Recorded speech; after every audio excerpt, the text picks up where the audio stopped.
Stalo žaidimas Krepšinio fanas meta iššūkį visiems krepšinio entuziastams. Taiklumo ir žinių kova parodys, kuri komanda stipresnė.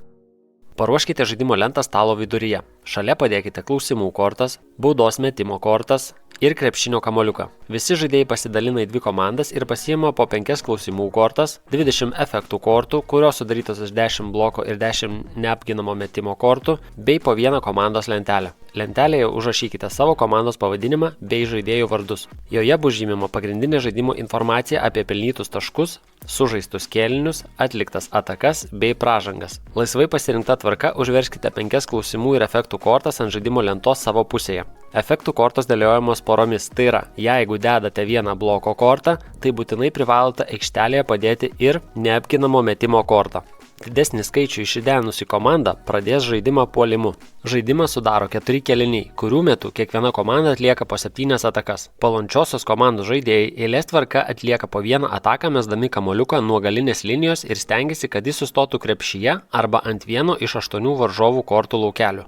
Kamuoliukui sustojus krepšyje, iškart uždirbate 3 taškus. Pataikę ant tuščio kortos laukelio pelnote nurodytą taškų skaičių. Pataikius ant užverstos kortos, priešininkų komanda slapta ją atvers. Jeigu tai klausimo korta, besiginančioji komanda garsiai perskaito klausimą ir 3 atsakymo variantus. Tik atsakius teisingai pelnysite aikštelėje nurodytą taškų skaičių. Nežinant atsakymo klausimą galite perduoti kitam komandos nariui. Kamuoliukui sustojus ant neapginamo metimo kortos taip pat pelnysite aikštelėje nurodytą taškų skaičių, o bloko korta jums taškų neuždirbs. Besiginančiosios komandos žaidėjas gali prasižengti numušdamas kamuoliuką nuo kortos laukelio. Tokiu atveju lentelėje pažymėkite 1 komandinę ir 1 asmeninę žaidėjo pražangą.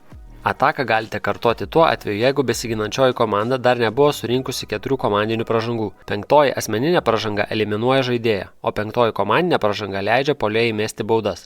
Atsižvelgdami į tai, kur buvo prasižengta, paimkite 2 arba 3 baudos metimų kortas ir užduokite klausimus kamuoliuką metusiam puolėjui. Kiekvienas teisingas atsakymas vertas 1 taško.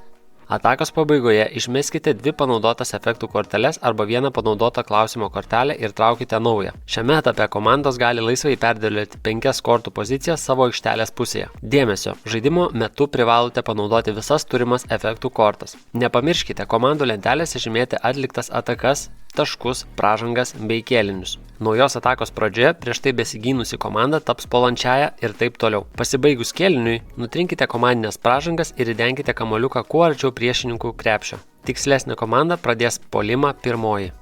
Žaidimą laimi komanda surinkusi daugiau taškų. Lygiųjų atveju žaidimas pratęsiamas 4 atakomis.